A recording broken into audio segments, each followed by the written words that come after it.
ಸ್ನೇಹಿತರೆ, ಇವತ್ತು USDT price 101, 102 ರೂಪಾಯಿ ಇದೆ. ಬಟ್ USD ಪ್ರೈಸ್ ನೋಡಿದ್ರೆ 95.7 ರೂಪಾಯಿ ಇದೆ. ಇದು USDT ಪ್ರೈಸ್ ಗಿಂತ ಕಮ್ಮಿ. USD ಮತ್ತೆ USDT ಇವೆರಡರ ಮಧ್ಯ ಇಷ್ಟು ಪ್ರೈಸ್ ಡಿಫರೆನ್ಸ್ ಯಾಕಿದೆ, ಮತ್ತೆ ಇವೆರಡರ ಮಧ್ಯೆ ಡಿಫರೆನ್ಸ್ ಏನು ತಿಳಿಸ್ಕೊಡ್ತೀನಿ. ವಿಡಿಯೋಗೊಂದು ಲೈಕ್ ಕೊಟ್ಟು ವಿಡಿಯೋನ ಸೇವ್ ಮಾಡ್ಕೊಳ್ಳಿ. ಸ್ನೇಹಿತರೆ, USDT ಇವೆರಡು ಕಂಪ್ಲೀಟ್ಲಿ ಡಿಫ್ರೆಂಟ್. USD ಅಂದ್ರೆ ಯುನೈಟೆಡ್ ಸ್ಟೇಟ್ಸ್ ಡಾಲರ್. ಇದೊಂದು ಕರೆನ್ಸಿ ಅಮೆರಿಕ ದೇಶದ್ದು. ಈಗ ಹೇಗೆ ನಮ್ಮ ಇಂಡಿಯನ್ ರುಪಿ ಇದೆ ಅಲ್ವಾ, ಅದೇ ತರ. ಸೊ USD ಇದೆ ಅಲ್ವಾ, ಇದು ವರ್ಲ್ಡ್ ವೈಡ್ ಎಲ್ಲ ಕಡೆ ಯೂಸ್ ಆಗುತ್ತೆ.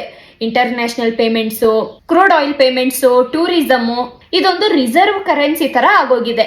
ಈಗ USDT ಅಂತ ಬಂದಾಗ ಇದೊಂದು ಡಿಜಿಟಲ್ ಕರೆನ್ಸಿ. ಕ್ರಿಪ್ಟೋ ಅಲ್ಲಿ ಇದೊಂದು ಸ್ಟೇಬಲ್ ಕಾಯಿನ್, USD ಗೆ ಪೆಗ್ ಆಗಿರುವಂತದ್ದು. USDT ಎಲ್ಲೆಲ್ಲಿ ಯೂಸ್ ಮಾಡ್ತಾರೆ ಅಂದ್ರೆ ಕ್ರಿಪ್ಟೋ ಕರೆನ್ಸಿ ಅಸೆಟ್ ತಗೋಬಹುದು, ಕ್ರಿಪ್ಟೋ ಟ್ರೇಡಿಂಗ್ ಮಾಡಬಹುದು, ಫಾರೆಕ್ಸ್ ಟ್ರೇಡಿಂಗ್ ಮಾಡಬಹುದು.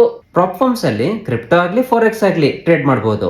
ಮತ್ತೆ ಈಗೆಲ್ಲ ಇಂಟರ್ನ್ಯಾಷನಲ್ ಪೇಮೆಂಟ್ಸ್ USDT ಅಲ್ಲಿ ಟ್ರೇಡ್ ಆಗಕ್ಕೆ ಸ್ಟಾರ್ಟ್ ಆಗಿದೆ.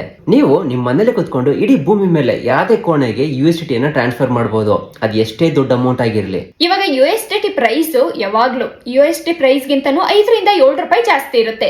ಯಾಕಂತಂದ್ರೆ due to localized supply and demand imbalance ಇಂದ, ಕ್ರಿಪ್ಟೋ ಮಾರ್ಕೆಟ್ ವಾಲಟೈಲಿಟಿ ಇಂದ, ಮೇನ್ ಆಗಿ ವಾಲಟೈಲಿಟಿ ಇಂದ. ಯಾಕಂತಂದ್ರೆ ಇವಾಗ ಸಡನ್ ಆಗಿ ಮಾರ್ಕೆಟ್ ಕ್ರಾಶ್ ಆಯ್ತು ಅಂದ್ರೆ ಅಥವಾ ಸಡನ್ ಆಗಿ ಪಂಪ್ ಆಯ್ತು ಅಂತಂದ್ರೆ ಜನ ಸೆಲ್ ಮಾಡ್ಬಿಟ್ಟು USDT ನ ಆಚೆ ತೆಗಿತಾರೆ. ಮತ್ತೆ INR to USDT ಕನ್ವರ್ಷನ್ಸ್ ಇಂದ ಕೂಡ ಮೀನ್ಸ್ ಈಗ ಜನ ಎಕ್ಸ್ಚೇಂಜ್ ಅಲ್ಲಿ P2P ಮಾಡ್ಬೇಕಂತಂದ್ರೆ ಆ ಎಕ್ಸ್ಚೇಂಜ್ ಅಲ್ಲಿ ಸ್ವಲ್ಪ ಆಡೆಡ್ ಫೀ ಇರುತ್ತೆ.